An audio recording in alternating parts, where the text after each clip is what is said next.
Hi there, Sam Harvey from Woodbine Marine.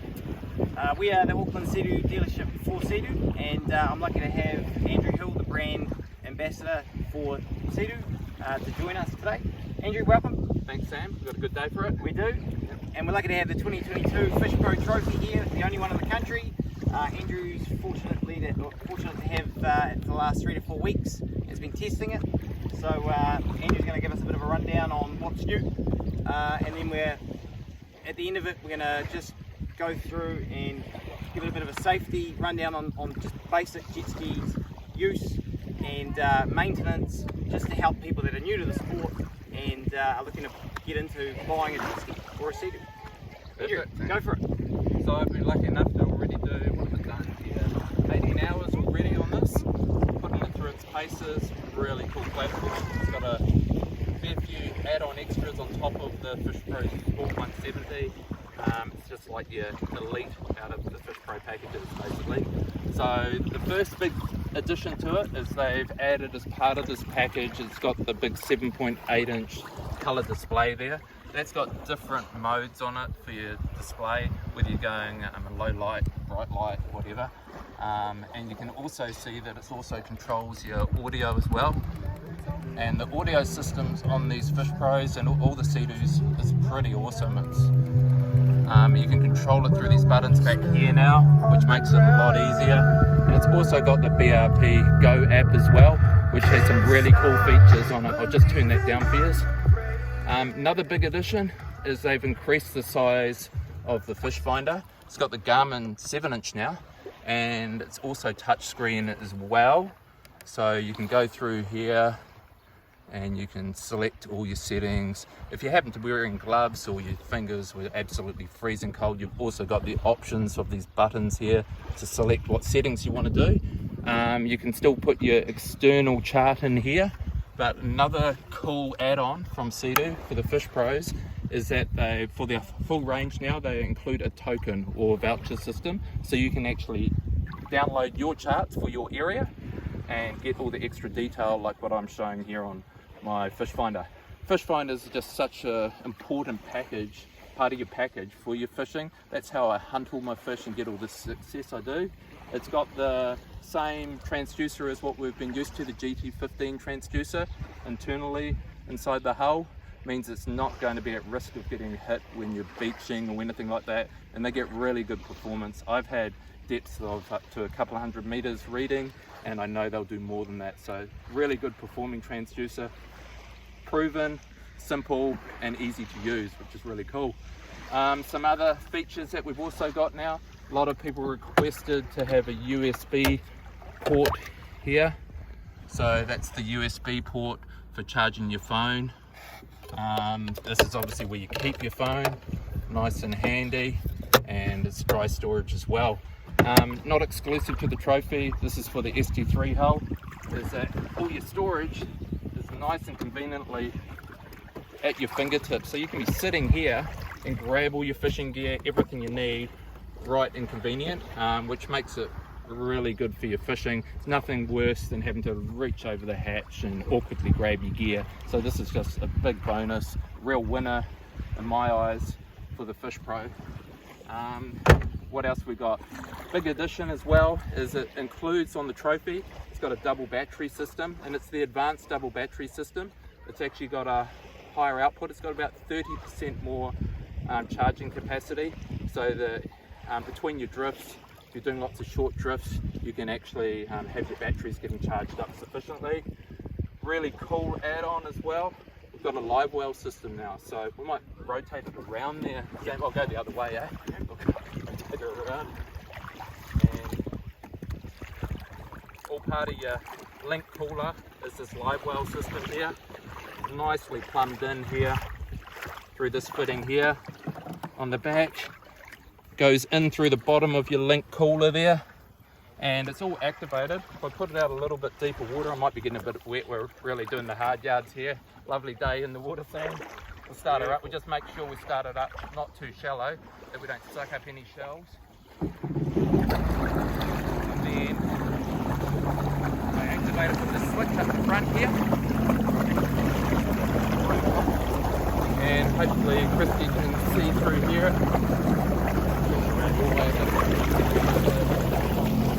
Go, that's perfect. You'll see it filling in here, okay? We've also got an overflow, so once it gets to a certain point, that'll start draining out. I'll just shut that. It's starting to put some decent pressure through there now. And also, you can take that off and use it to wash down any of the mess that you've got on your cooler. Really nice addition, this feature. Just turn that off there at the switch up the front here. Turn that off for the chaos. Have I missed anything, Sam? No, I think you've got it pretty much summed up.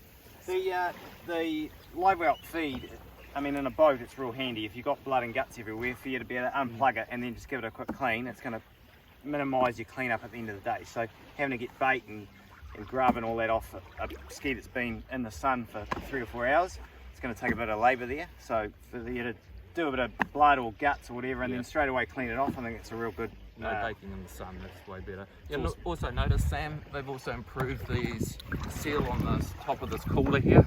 Yep, I think it's a great idea. And there's drains on here as well. The lid was also on this latest generation, goes back a little bit further as well.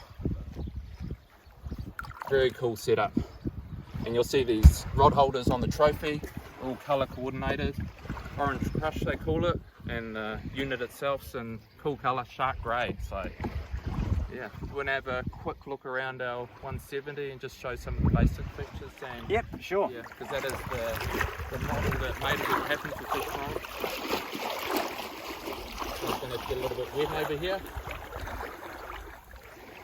These are a very popular unit. Like the demand on the Fish Pro 170 is just huge, isn't it? You got a big waiting list, haven't you, Sam? Yep, yeah, it's definitely one of the most popular models to do. So yeah, this is the Fish Pro 170. Basically comes standard with the bin, similar to the trophy. It's got a 6-inch, 6.2-inch GPS.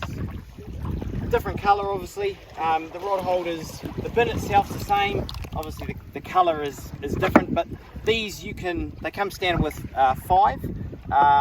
But you can accessorise and you can add as many as you like. So I know the likes of Andrew and the fishing community guys will add up to probably 6 or 7, depending on how many rods and nets they're taking with us. And the other thing, just to give you a bit of a rundown for the guys that don't know much about the Fish Pro, is the hull is an ST3 hull, and that's actually the same as the GDX 170, 230, the Wake Pro, and even the high performance RXT 300. So the hulls are the same, which basically is an amazing tight turning, dry and soft riding hull. The difference is the extension on the back, which is a factory fitted part, and that just gives you so much more space to have to utilise the bin, and also to move the bin and add things like at the back, accessories like your fuel caddy, all the options, dry bags, tackle boxes. So heaps of accessories, and that's just locked in. Simple as that, eh? Yep. We also could show that how easy it is to set up for just regular riding without fishing gear. Yeah, yeah, and that's the other thing, is just because you bought a Fish Pro, it doesn't mean that you can't use it for towing skis, wakeboarding. It's still got plenty of power, and it's still got a great hull to connect something to. So, ski pole. Yeah, I reckon we should try. So I'm just going to grab the ski pole from the beach. Stand by. So I use the Fish Pro when I'm not out there fishing. I've always got the kids with me, even the dog now. It's pretty funny. Take out Rotax, our bulldog, on the side of it. If you want to tow a wakeboarder, anything like that, this is a really easy solution to get you a bit more elevation. It's a nice option that Sea-Doo does. Yeah, so this is a retractable ski pylon from Sea-Doo. First, we're just going to take the rear seat off. I'm just going to place in there. You've got your standard cap there that covers the hole for when you're not using the ski pylon. This is basically your brace for support. Twist that in. So now I've got the ski pylon in, and we could remove the bin, and basically you can use that with the seat to tow skis or wakeboards. So when you're not using it, that just retracts down. When you're using it, you can just pull it up. One thing to note, when towing tubes or biscuits, you need to revert back to the traditional cleat or tow point, Just under here. which is just there, just because of the amount of weight that a tube can pull with the resistance. It's just not been designed to carry that much load. People always ask me, like, how much grunt have these things got? They've got so much power to do all these activities we're talking about, eh? Yeah, I think 170, it's plenty to tow. Even the larger guys that are novices or deep water starts, they'll easily pull you up. So when you're going through the process of buying something, you don't necessarily need to go big high horsepower supercharged. The 170, in my eyes, it's an all-round. And the other thing we do with, obviously with guys like Andrew, they're going fishing, they're going big distances and they want to conserve as much fuel. So I get about 170 k's out of the tank. And something else we probably haven't mentioned, with this extended deck here, it is so easy to add the fuel caddy on here. On the second set of links here, we can add an extra 15 litres. And all my big trips of late, I haven't had to use it, but it's just that nice peace of mind to have it there for if you need it. If you encounter that bad weather on your rough ride home or something. Yep. Yeah, so that's pretty much the gist of the both models. Probably just going to give you a bit of anything else, Andrew? No, we'll run with it, eh? Okay. See what else you want to talk about. So probably the other thing we could just go through for once again the people that are getting into the sport is just some really basics on starting and maintenance. So probably the first thing would be is if you are going to start your ski and you've had it up on the water and it's been on the shoreline and it's been sitting there and rocking around, you're going to get some shells and potentially rocks that are sitting in that ride plate under the jet pump, but you want to avoid that. So first thing is before you board, you're about to board. I always get into a good habit of actually just rocking the ski. If the ski has heaps of shells in there, you're going to see it all come out the back. So that's the first thing I tend to do. And then the rule of thumb is when you board this, you want to start at about waist height. This will eliminate you sucking up any rocks, shells, anything large that if it gets into the jet pump, it's going to do some damage and it's basically going to ruin your day. So when you're about to start the ski, make sure you start at waist height. That's really important. The other thing is when you're coming back into shore and you're coming in, it's the same thing. Allow yourself to have a little bit of depth to kind of let the motion of the ski come in, so you don't do the same thing and suck up rocks.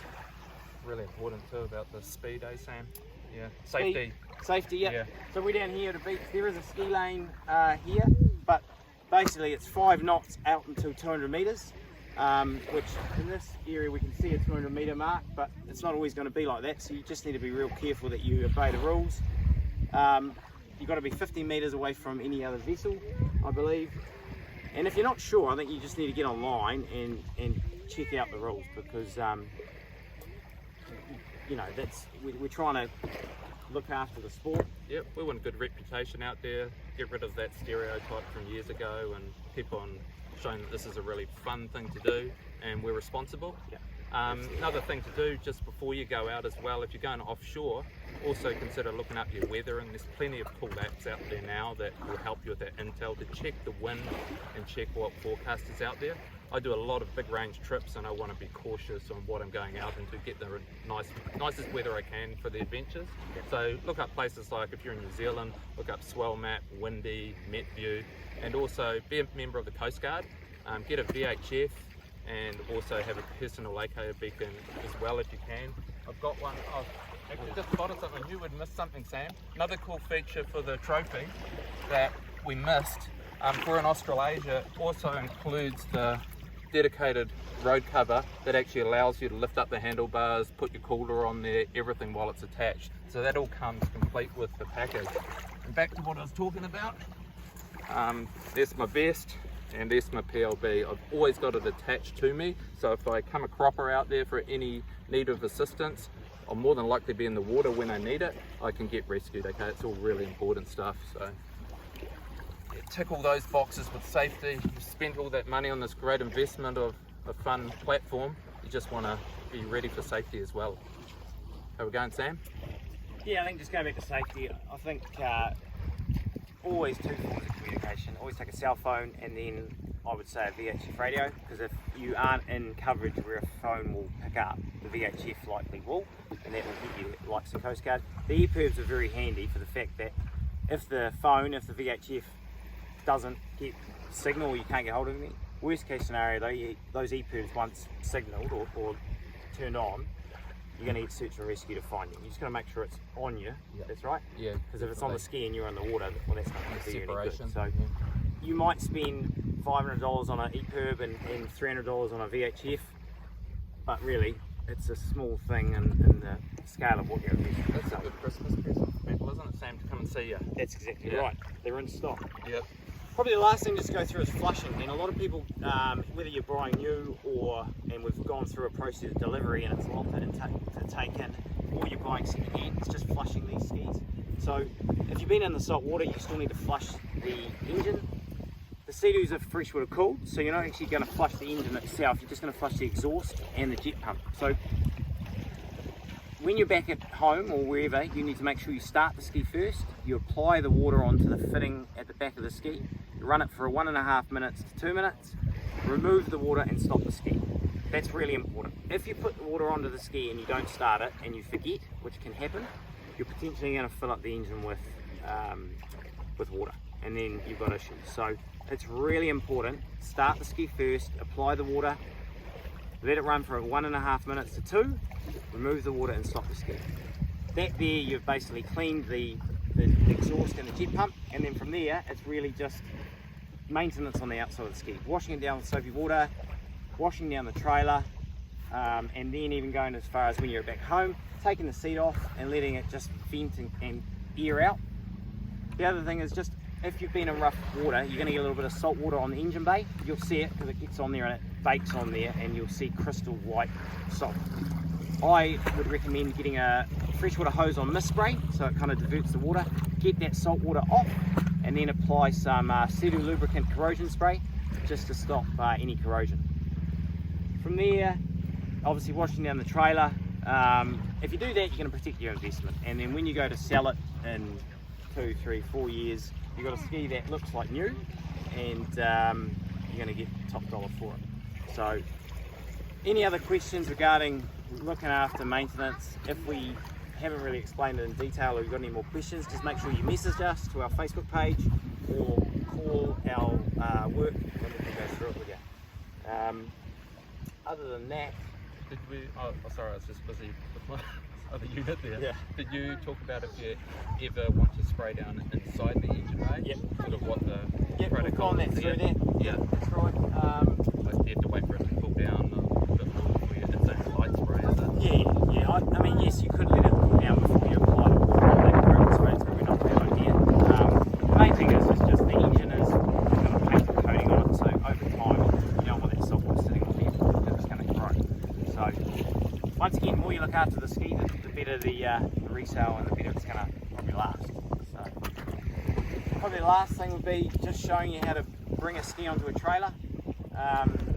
Andrew, you've got your Futura alloy trailer there. It's a nice looking trailer, isn't it? Even matches the trophy. It does, yeah, indeed. We'll put it on, show it how it works, and one of the big things to think about when you get in the trailer also is make sure you've got guide poles, as while the unit isn't on the trailer and you're trying to reverse it, it's really difficult to spot your trailer. This makes it a bit easier, and if you've got any wind like we've got starting to come in here, if you're doing it by yourself, it's a lot easier to manhandle by yourself if you've got guide poles to assist.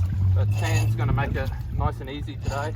This new Futura trailer, just new to the market here. It's also got the pivoting rear rollers as well. So if you're wanting to do any retrieving off the soft sand beaches or at low tide, it's going to make life a lot easier for you. So we can just set up, put the guide poles there, pretty much just let it do its own thing there.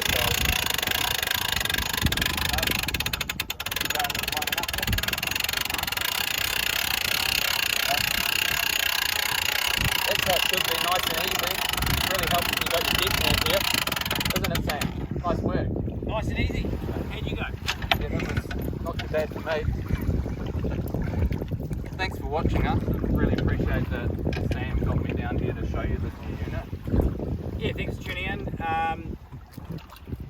because this is a pre-recorded video, we'll make sure we try and get some questions answered if you fire those through to our Facebook page, and we can talk to you about accessories, timing on when the Fish Pro trophy is going to be due, and just any other questions. Otherwise, if you want to come into the showroom, come and see us at 245 Tirako Drive, or check us online at www.portugalmarine.co.nz. Thanks for listening. Perfect.